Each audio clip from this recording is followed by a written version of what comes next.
બટેંગે તો કટેંગેની વાતો કરનારા સોગાતે મોદી વહેંચી રહ્યા છે ઉદ્ધવના ભાજપ પર તીખા પ્રહાર। મહારાષ્ટ્રના પૂર્વ મુખ્યમંત્રી અને શિવસેના લીડર ઉદ્ધવ ઠાકરે મોદી સરકારના નવા અભિયાન સોગત એ મોદી સામે નિશાન તાકતા કહ્યું કે હવે ભાજપે સત્તાવાર રીતે જાહેરાત કરવી જોઈએ કે તેમણે હિન્દુત્વ છોડી દીધું છે। ભાજપ હવે એવા લોકોને સોગતે સત્તા વહેંચી રહ્યા છે કે જેમના ઘર બુલડોઝરથી તોડી પાડવામાં આવ્યા હતા અને કોમી રમખાણોમાં ઘણા લોકો માર્યા ગયા હતા। ઉદ્ધવ ઠાકરેએ કહ્યું કે હોળી દરમિયાન મુસ્લિમોની મજાક ઉડાવનારો હવે ચૂંટણી દરમિયાન પૂરણપોળી વહેંચતા જોવા મળી રહ્યા છે। શું આ ભેટ ફક્ત બિહારની ચૂંટણીઓ પૂરતી મર્યાદિત છે કે ભવિષ્યમાં પણ ચાલુ રહેશે? ઉદ્ધવ ઠાકરેએ વધુમાં કહ્યું હતું કે આ સત્તાની ભેટ ફક્ત બિહાર વિધાનસભા ચૂંટણી માટે છે। ભાજપે સત્તા જેહાદ શરૂ કરી દીધો છે।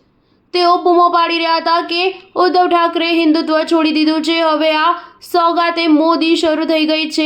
32,000 કાર્યકરો આ ભેટ વિતરણ કરવા જઈ રહ્યા છે। આ સોગાતે સત્તા છે। જે લોકો કહેતા હતા કે બટેંગે તો કટેંગે, તે હવે ખુદ જ આ ભેટ વિતરણ કરવા જઈ રહ્યા છે। હવે જોઈશું કે આ લોકો ટોપી પહેરીને કેવી રીતે ભેટ વિતરણ કરશે। સોગાતે મોદી કીટમાં ખાણીપીણીની ચીજ વસ્તુઓની સાથે સાથે કપડાં, સેવઈ, ખજૂર અને ડ્રાય ફ્રૂટ્સ તથા ખાંડ સામેલ છે।